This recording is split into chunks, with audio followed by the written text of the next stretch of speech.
Bismillahirrahmanirrahim. Assalamualaikum warahmatullahi wabarakatuh. Alhamdulillahirabbil alamin wa bihi nasta'in ala umuri dunya waddin. Nabiyina Muhammadin wa ala alihi wa sahbihi wa man tabi'ahum bi ihsanin ila yaumiddin. Amma ba'd. Baik teman-teman sekalian, apa kabarnya? Semoga sehat selalu ya. Pada kesempatan kali ini insyaallah kita akan membahas dan membedah hukum-hukum tajwid yang ada di surat An-Nas. Ya, sebagaimana sebelumnya kami sudah membedah surat Al-Fatihah dengan sangat detail, ya, dijelaskan dari mulai makharijul hurufnya, ya, kemudian sifat-sifat hurufnya, itmam harokatnya, tafkhim tarqiqnya, ya, semuanya kita bahas ya. Dan ada beberapa request dari teman-teman yang sudah subscribe di channel ini meminta kami untuk membedah surat-surat yang lain juga, ya, terutama surat-surat pendek, bukan cuma surat Al-Fatihah tapi surat An-Nas, surat Al-Falaq, Al-Ikhlas, dan surat-surat pendek lainnya, ya, karena surat-surat ini meskipun pendek tapi sangat penting untuk dipelajari karena seringnya digunakan ya sehari-hari, terutama ketika sholat ya. Saat sholat banyak orang-orang yang membaca surat setelah Al-Fatihah itu biasanya surat-surat yang pendek ya, makanya surat-surat pendek ini juga penting untuk dibahas tajwidnya secara mendetail. Baik, mungkin sistemnya sama seperti bedah tajwid di surat Al-Fatihah, yaitu kita akan bahas ayat per ayat ya teman-teman ya. Satu video mungkin hanya membahas satu ayat saja ya, karena kita bahas secara mendetail ya, kita bahas secara mendetail dari mulai makhraj, sifat, ahkam tajwid, dan seterusnya. Baik, langsung saja kita bahas ayat yang pertama. Sebelumnya saya baca ta'awud terlebih dahulu. Saya baca basmalah dan masuk ke ayat yang pertama. Silahkan disimak. A'udzu billahi minasy syaithanir rajim. Bismillahirrahmanirrahim. Qul a'udzu birabbin nas. Baik, kita bahas dari huruf yang pertama. Huruf pertama ini adalah huruf qaf. Ya, di mana makhrajnya huruf qaf? Huruf qaf makhrajnya ada di pangkal lidah, ya, atau di aqsal lisan. Ya. Di mana nih pangkal lidah ini? Jadi kalau diumpamakan ini lidah, di belakang ini disebut dengan aqsal lisan, di belakangnya, di pangkalnya. Nah, pangkal lidah ini bertemu dengan langit-langit yang lunak di atasnya. Ya, pangkal lidah diangkat, menempel ke langit-langit yang lunak. Langit-langit yang lunak itu di mana? Ya, di atas adanya. Ya, kalau teman-teman membuka mulut lebar, nanti teman-teman akan dapatkan, kalau normal ya, ada daging kecil yang bergantung di atas tuh. Nah, itu disebut dengan anak lidah atau tekak. Ya, kalau para ulama ahli tajwid biasa menyebut organ kecil itu dengan istilah al-lahah. Ya, langit-langit yang lunak adalah tempat tumbuhnya tekak tadi, tempat tumbuhnya anak lidah. Jadi anak lidah itu tumbuh di mana? Di langit-langit yang lunak.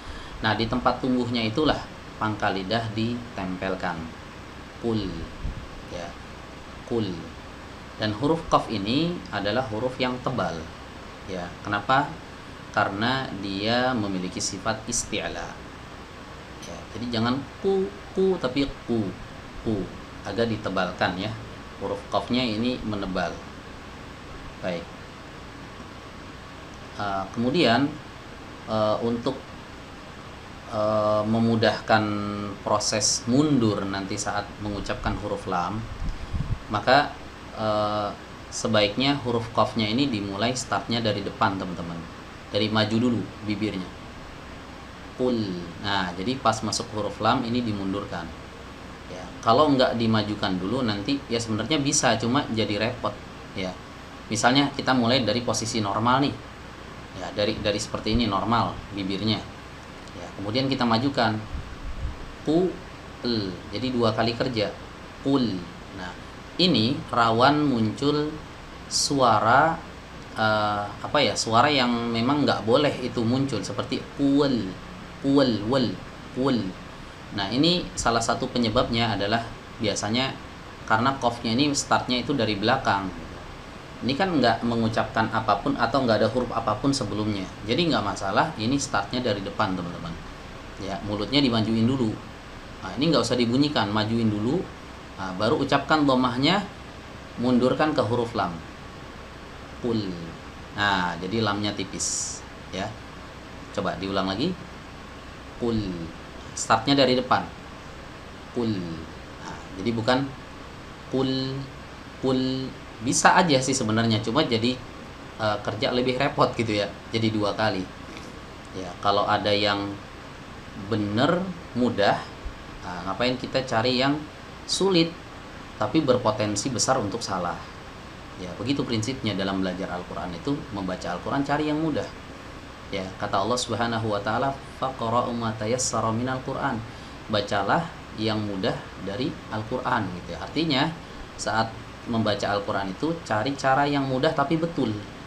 Gitu. Jadi jangan cari cara yang sulit.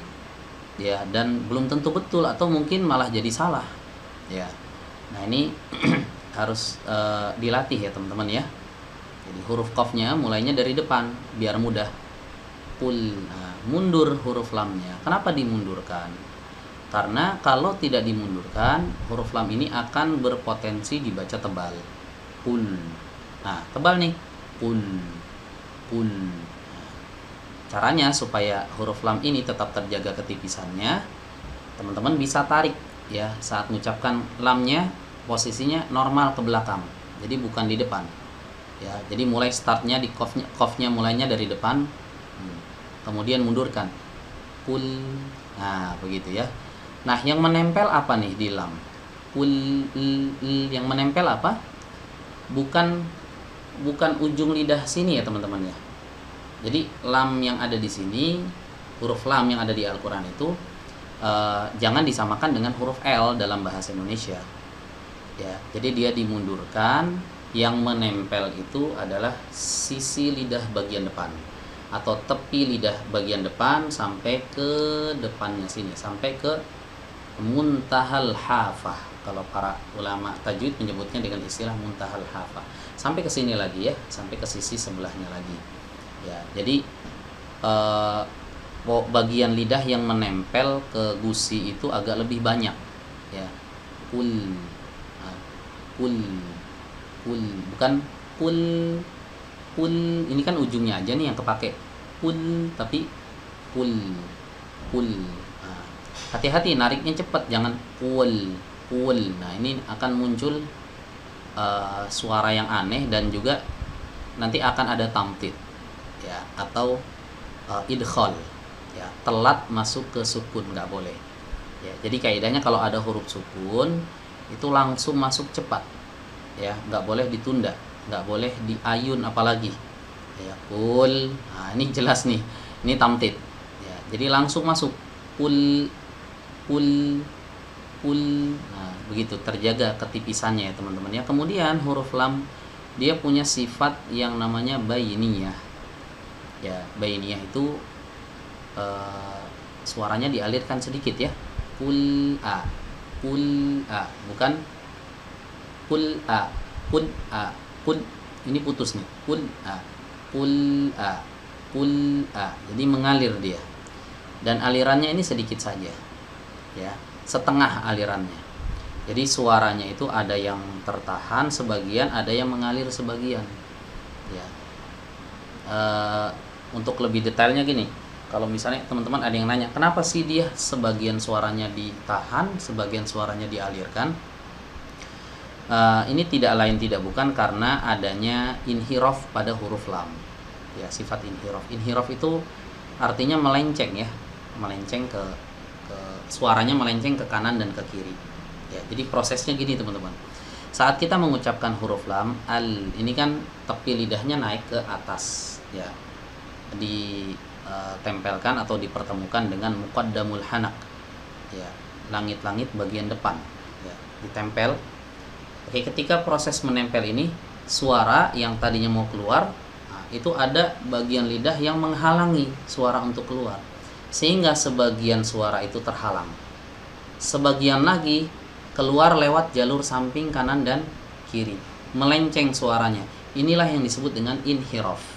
Ya, coba nah, suaranya dari mana? Dari samping kanan kiri. Il ul ul a'udzu. Begitu ya. Mengalir setengah. Jadi setengahnya, sebagiannya ada di belakang lidah tertahan, sebagiannya lagi keluar dari samping kanan dan kiri. Ini yang disebut dengan inhiraf. Baik, semoga bisa dipahami ya. Berikutnya huruf yang ketiga yaitu huruf hamzah. Oke, huruf hamzah ini adalah huruf yang keluar dari pita suara. Ya, pita suara atau tenggorokan bagian bawah. Ya, a, i, u terasa di sini ya. Jadi pita suaranya asalnya itu tertutup, kemudian saat dia diharokati, dia dibuka. I, u. Jadi dia membuka saat dia berharokat, gitu ya. Qul a. Qul a. A bersih ya, a. Nah, ini hati-hati. Banyak yang membaca ayat ini dengan cara mencampurkan hamzahnya ini dengan ain. Qul a'u, a, bukan a murni, a. Nah, qul a. Anggap aja ainnya nggak ada dulu. Jadi fokus dulu ke hamzah teman-teman. Qul a. Qul, jangan lupa mundur. Qul a. Oke, berikutnya adalah huruf ain. Ini salah satu penyebabnya kenapa hamzahnya itu kayak ditekan a, bukan a tapi a. Ya, kalau ditanya kenapa begitu, biar ainnya dapat katanya ya. Nah, padahal mengucapkan ain ya saat kita sudah masuk ke ain gitu, jangan saat kita masih ada di hamzah. Nah, kalau saat kita membaca hamzah terus ada ainnya di situ, itu namanya mencampur. Ya, mencampur antara hamzah dengan ain, dan itu dilarang. Ya, tidak boleh. Jadi semua harus dibaca murni. Ya, hamzah ya dibaca hamzah, ain ya dibaca ain gitu, jangan dicampur-campur. Ya, memang nanti ada kasus di mana ada huruf yang mesti dicampur dengan huruf yang lain. Ya, misalnya pada saat idgham bi gunnah, ya. Nah, itu ada percampuran di sana. Ya, ada idgham bila gunnah. Nah, itu percampuran di sana, meskipun nanti apakah ada unsur gunnahnya atau enggak, yaitu belakangan ya, pembahasannya ada di tempatnya tersendiri. Intinya di sini tidak boleh ada percampuran huruf antara hamzah dengan ain, harus benar-benar dipisahkan ya. Qul a'u, a-nya dibaca murni hamzah, kemudian u-nya dibaca ain ya. Oke, sekarang kita masuk ke huruf ain ya. Ain ini adalah huruf yang keluar dari tenggorokan bagian tengah, atau kalau mau lebih spesifik lagi ya, tepatnya itu ada di katup epiglotis yang didorong ke belakang sampai menempel ke dinding dalam dinding dalam tenggorokan ya. Au, jadi a, i, au, a, i, au ya, ditempelkan katupnya. Katup epiglotis ini, katup kecil ya, katup kecil yang ada di tenggorokan ini didorong ke belakang sampai menempel ke dinding bagian dalam tenggorokan ya. Itu untuk mengucapkan ainnya. Nah, kemudian setelah ain di atasnya kan ada dhammah. Nah, dhammah cara melafalkannya itu bukan dari tenggorokan sini. Ini harus dilepas ya, yang tadi katupnya menempel harus dilepas dan sekarang beralih ke dhammah. Ya, cara mengucapkan dhammah adalah dengan cara memajukan dua bibir. Ya, dan mengangkat sedikit saja lidah bagian belakang. A'u, nggak ada lagi unsur huruf ainnya saat kita mengucapkan dhammah panjang. Ya, ini kan dhammahnya dipanjang, ada wawu madiyah di sini. Qul a'u, nggak ada lagi ainnya. Nah, kebanyakan ada yang membaca tuh seperti ini, qul a'udzu. Jadi diseret ainnya ke huruf wawu. Nah, ini tidak boleh. Ya, jadi harus bersih. Wawu di sini juga harus steril dari huruf ain, karena udah bukan ain lagi, sekarang huruf wawu. Qul a'u, ada ainnya enggak? Awalnya ada, ketika panjang udah enggak ada lagi. A'u, nih udah enggak ada lagi ainnya. Ainnya hanya ada di awal saja. Ya, baik. Berikutnya wawu madiyah. Wawu madiyah ini adalah wawu perpanjangan harokat dhammah. Ya. Dan harokat dhammah ini kalau divokalkan, di vokalnya u.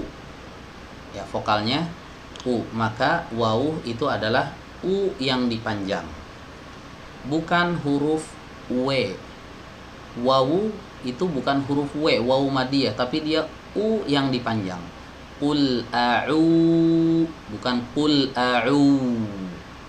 Ya, bukan w, tapi u yang dipanjang. Namanya wawu madiyah.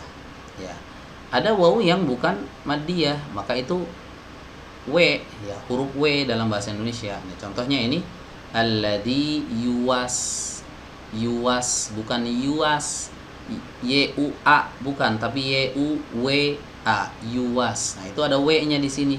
Ini kenapa? Karena wawunya ghairu madiyah. Adapun ini wawu madiyah, maka vokalnya u. Ya. Qul a'u, memanjangkan dhammah yang ada sebelumnya. Dhammah vokalnya u, maka wawunya juga vokalnya u, karena dia fungsinya memanjangkan saja. Baik, bisa dipahami ya teman-teman ya. Berikutnya adalah huruf dzal. Ya, dzal adalah huruf yang keluar dari ujung lidah, bertemu dengan ujung-ujung gigi seri atas. Ya, dan digesekkan. Ya, digesekkan dengan tekanan yang sedang saja, ya, nggak boleh terlalu kuat, nggak boleh juga lemah sekali sampai dia itu nggak ada gesekan. Saking lemahnya nggak ada gesekan juga salah. Ya, jadi digesek sedikit. Qul a'udzu, zu, bukan du. Bukan ditempel saja, tapi digesek. Ya, bukan juga zu, ini tekanannya sangat lemah, hampir nggak nempel. Nah, ini juga termasuk cara baca yang kurang tepat. Ya, yang benar dia digesek, zu. Baik, pertanyaan yang sering muncul di sini adalah apakah kita mesti memundurkan bibir atau tidak saat mengucapkan huruf zal? Apakah dibaca seperti ini? Qul a'udzu, mundur dulu baru maju, atau apakah dia maju terus? Ya, qul a'udzu. Ya, wallahu a'lam. Ya, di sini memang ada perselisihan pendapat para ulama. Ya, kalau ulama-ulama yang biasanya berasal dari Syam, ya, itu biasanya mundur. Ya, qul a'udzu, dimundurkan. Ya, kalau ulama-ulama yang dari Mesir itu biasanya tidak dimundurkan. Ya, sebenarnya dimundurkan atau tidak dimundurkan, dua-duanya punya potensi salah yang harus dijaga, jangan sampai kita terjatuh ke dalam kesalahan tersebut. Ya, kalau yang memundurkan ini argumennya kan agar huruf zalnya terbaca benar-benar tipis dan tidak tertukar dengan huruf zo, gitu kan, yang to ada titiknya. Qul a'udzu, ini kan kalau nggak mundur rawan masuk ke huruf zo. Kalau tidak mundur, makanya dimundurkan. Ya, begitu argumennya. Ya, qul a'udzu. Kalau dimundurkan qul a'udzu, ini tipisnya terjaga, tapi rawan. Rawannya apa? Rawannya muncul suara saat dimundurkan. Qul a'udzu. Nah, kalau ini dilarang, nggak boleh. Baik yang Syam ataupun Mesir melarang hal tersebut. Dan hal tersebut bisa muncul, kesalahan itu salah satu penyebabnya adalah karena adanya tarikan ke belakang. Ya, qul a'udzu, qul a'udzu, a'udzu, wa. Nah, ini nggak boleh. Ya, kalau mau tarik, ya cepat gitu, jangan pakai suara saat mundurnya. Qul a'udzu bi rabbin nas. Ya, a'udzu, jangan telat, jangan lambat.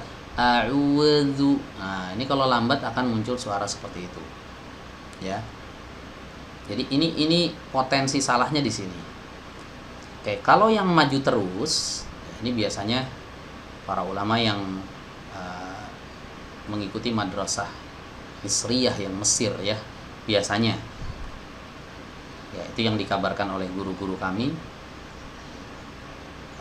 Salah satu pertimbangannya adalah qul a'udzu, kenapa tidak mundur?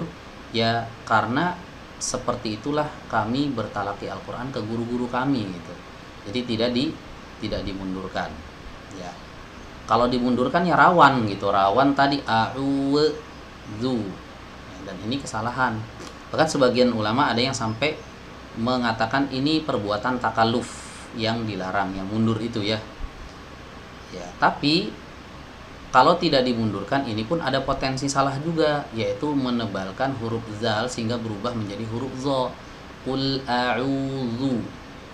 Ya, kalau dikatakan loh, tebal itu kan bukan di bibir, tebal itu ada di belakang lidah. Ya memang di belakang lidah yang diangkat itu tebal, tapi biasanya orang ketika memajukan bibir, ya belakang lidahnya juga akan terikut naik gitu ya. Nah, jadi sebenarnya dua-duanya ini ada potensi salahnya gitu ya, ada potensi salahnya. Ya kalau buat saya pribadi, wallahu a'lam ya, saya lebih condong kepada pendapat yang memundurkan sedikit saja, nggak boleh berlebihan mundurnya. A'udzu ini kalau memundurkan berlebihan akan muncul seperti itu ya. Kalau nggak dimundurkan sama sekali nggak dimundurkan, ini pun sangat rawan sekali ditebalkan ya. Meskipun tadi kalau misalnya dijawab tebal itu bukan ada di bibir, tebal itu di belakang, iya memang, tapi kalau bibir maju itu biasanya lidah belakangnya juga ikut ya, ikut terbawa gitu, nggak sengaja gitu. Makanya ditarik sedikit aja pun nggak masalah ya, wallahu alam ya. Itu yang kami dapat dari beberapa orang guru kami juga seperti itu. A'udzu, nah, dimundurkan tapi sedikit saja, sekedar untuk dapat makhraj huruf zal. Udah, kalau sudah dapat sudah, jangan dimundurkan lagi. Ya, tujuannya kan agar supaya makhraj huruf zalnya ini dapat gitu kan. Tujuannya itu. Ya. Bukan untuk dimundurkan sampai kalau Syekh Abdul Qadir Al-Utsman menyebutnya sampai wad'u sukun, ya itu yang nggak boleh. Jadi yang berpendapat mundur juga melarang kalau sampai mundurnya itu berlebihan. Ya, karena kalau mundur berlebihan ya tadi a'udzu itu akan muncul seperti itu, teman-teman. Baik. Kemudian kesalahan yang sering terjadi juga saat mengucapkan huruf zal ini, kalau tadi saya nggak berani mengatakan yang ini salah, yang itu benar, karena memang di situ ada khilaf ulama gitu. Nah, kesalahan yang banyak terjadi itu adalah tidak mau menggesek huruf zalnya ini, jadi cuma menempelkan saja. Nah, kalau ini kesalahan ya, jadi bukan a'udzu itu mirip seperti huruf dal gitu, bukan huruf dal tapi mirip ya, bukan huruf dal, bukan berubah jadi huruf dal, bukan, tapi mirip seperti pelafalan huruf dal ya. Jadi jangan a'udzu tapi a'udzu. Nah, ada gesekan sedikit. Cara menggeseknya itu ujung lidahnya dikeluarkan sedikit, kemudian ditarik ke belakang, teman-teman ya, ditarik ke belakang. Nah, itu cara menggesekkan huruf zal dari sana. Baik, kemudian berikutnya masuk ke huruf ba ya. Huruf ba keluar dari dua bibir ya, keluar dari dua bibir yang ditempelkan. Ya, dan hati-hati saat mengucapkan huruf ba ini. Nah, di sini ada dua huruf ba nih teman-teman. Bi robbi. Nah, ini jangan sampai saat kita mengucapkan huruf ba ini diiringi dengan sifat hams ya. Karena huruf ba itu tidak ada hamsnya. Kadang ada sebagian sebagian suku. Ini mohon maaf nggak ingin menyinggung suku tertentu, tapi ada sebagian suku yang membaca seperti ini. Bi rabbin nas, ada semacam hams ya gitu ya, dan ada dorongan juga, ditambah dorongan dari dada. Nah, ini kurang tepat ya, kurang tepat mengucapkan ba seperti itu. Ba tidak punya hams ya, ba sifatnya jahar. Bi robbi ya. Nah, itu huruf ba. Nah, hati-hati juga di sini saat mengucapkan harokat kasroh ya. Banyak yang membaca kasrohnya ini miring, bi rabbin nas ya, harusnya bi turunkan bibir bawah, rahangnya turunkan i. Oke, kemudian lidah tengahnya naik sedikit saja ya, lidah tengahnya naik sedikit saja, itu untuk menyempurnakan kasroh. Bi. Nah, begitu teman-teman, jangan b. Qul a'udzu bi rabbin nas. Nah, ini miring ya, bi rabbi, kasroh. Oke, berikutnya huruf ro. Nah, huruf ro ini huruf yang keluar dari ujung lidah beserta punggungnya bertemu dengan gusi di atasnya ya. Ya, huruf ro ini huruf yang paling dekat dengan huruf nun. Ya, jadi kalau kita ingin latihan huruf ro, mulai bisa dari huruf nun dulu. Ya. Al-Imam Ibnul Jazari rahimahullah menyebutkan saat menjelaskan huruf ra ini, kata beliau, warra yudanihi li dhahrin adkhalu.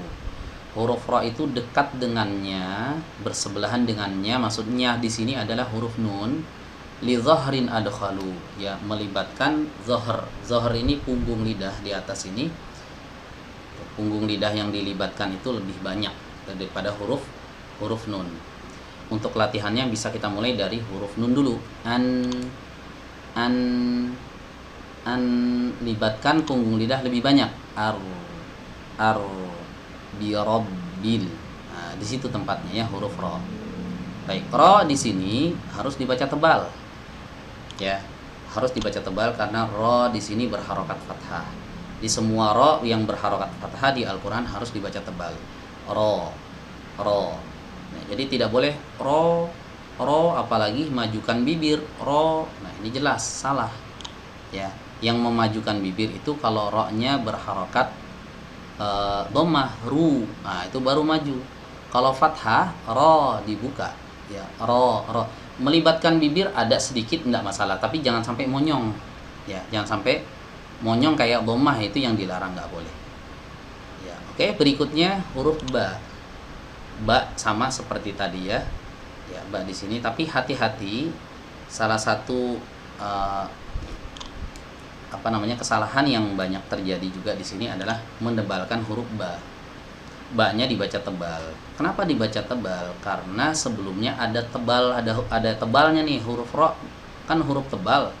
Nah, tebalnya tuh biasanya menular ke huruf ba ini. Rob. Nah, ini salah. Yang benar Rob agak ditarik. Robbi, bukan Robbi. Ya. Bisa dipahami ya teman-teman ya. Robbi. Nah, bi-nya kasroh, ini kasrohnya juga lurus sama kayak kasroh yang ada di sini. Di sini dibaca bi, yang ini juga dibaca bi. Ya, sering banget ini ada yang membaca begini, qul a'udzu birabbin nas. Nah, itu sering banget kami temukan yang membaca seperti itu. Ya, hati-hati ya, jangan sampai miring nih harokatnya. I sempurna. Oke, berikutnya di depan huruf ba ini ada huruf hamzah wasal. Ya, hamzah wasal ini saat berada di tengah kalimat maka dia tidak boleh dibaca. Ya, dia abaikan saja. Anggap aja nggak ada, tapi dia tetap harus ditulis ya, tetap harus ditulis. Berikutnya ada huruf lam. Lam di sini juga tidak dibaca karena setelahnya ada huruf syamsiyah Nah, ini yang disebut oleh para ulama dengan istilah idgham syamsi. Ya, rabbin. Jadi langsung masuk ke huruf nun. Tidak rabbil, lamnya tidak dibaca, digugurkan dalam pelafalan. Ya, oke, berikutnya masuk ke huruf nun. Ya, huruf nun ini sama seperti huruf N di dalam bahasa Indonesia. Jadi gak usah dipersulit. Ya, kita bisa mengucapkan huruf N. Nah, kita bisa mengucapkan nanas. Nah, itu nanas, nanas manis. Nah, itu huruf N dalam bahasa Indonesia. Ya, sama seperti huruf nun di dalam bahasa Arab. Ya, dalam ilmu tajwid juga seperti itu. Ya, jadi sama ya, nggak perlu direpotkan di sini. Nah, kalau kita perhatikan di sini di atas huruf nun ada tanda tasydid atau syaddah. Ya, huruf nun ini saat dia dalam keadaan bertasydid seperti ini, maka harus ditahan agak lama ya. Harus ditahan agak lama. Alasannya kenapa? Karena nun memiliki aslul gunnah. Ya, jadi huruf yang memiliki aslul gunnah saat dia ditasydid, maka harus ditahan agak lama. Ya, nggak boleh terburu-buru bacanya. Ya, ditahan lama seperti ini contohnya. Qul a'udzu birabbin nas. Nah, bin nas. Jangan seperti ini. Qul a'udzu birabbin nas.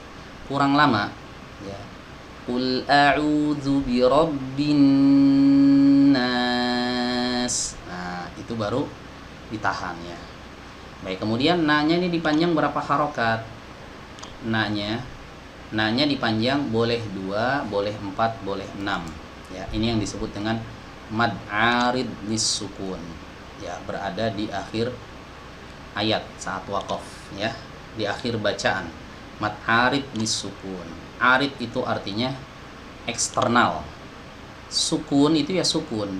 Ya, kenapa dinamakan mad arid lis-sukun? Karena huruf setelahnya sebenarnya huruf berharokat. Tapi karena waqaf, maka harokatnya diganti dengan sukun. Ini yang dimaksud dengan sukun arid, sukun eksternal tadi. Yang tadinya nggak ada sukun di situ, sekarang disukunkan karena waqaf.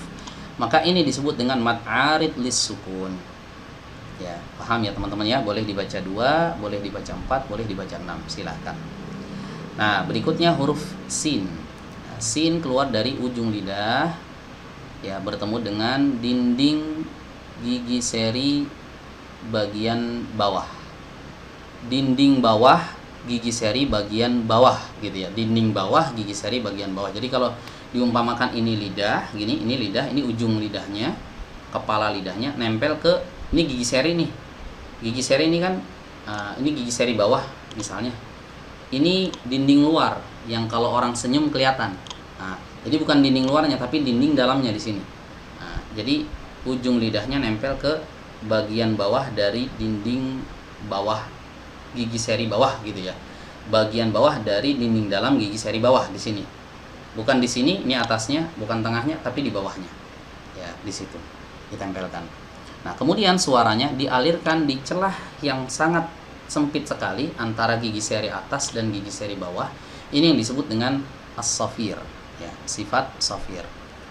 Jadi tajam, ya, desisnya tajam. Ya, annas.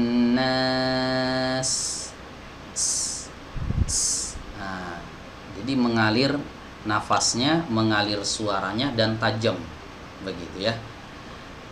Oke, bisa dipahami ya teman-teman ya sampai di sini. Baik, coba saya baca lagi ya. Saya baca 3 kali deh. Saya baca 3 kali. Silahkan teman-teman simak bagaimana pelafalannya yang tepat. Oke. Jangan lupa start mulainya kalau mau bagus dari depan, dari maju bibirnya. Qul a'udzu birabbin nas. Qul a'udzu birabbin nas. Qul a'udzu birabbin nas. Oke, bagaimana teman-teman? Bisa dipahami ya? Oke, selamat mencoba, selamat berlatih ya. Kalau misalnya ada yang kurang paham, diulang lagi aja videonya, nggak apa-apa, diputar lagi, diulang. Kalau misalnya ada yang belum jelas, boleh ditanyakan di kolom komentar. Demikian, mungkin sampai di sini dulu pertemuan kita pada kesempatan kali ini. Insya Allah di video berikutnya kita akan bahas ayat yang kedua dari surat ini. Kurang lebihnya mohon maaf. Akhirul kalam. Wassalamualaikum warahmatullahi wabarakatuh.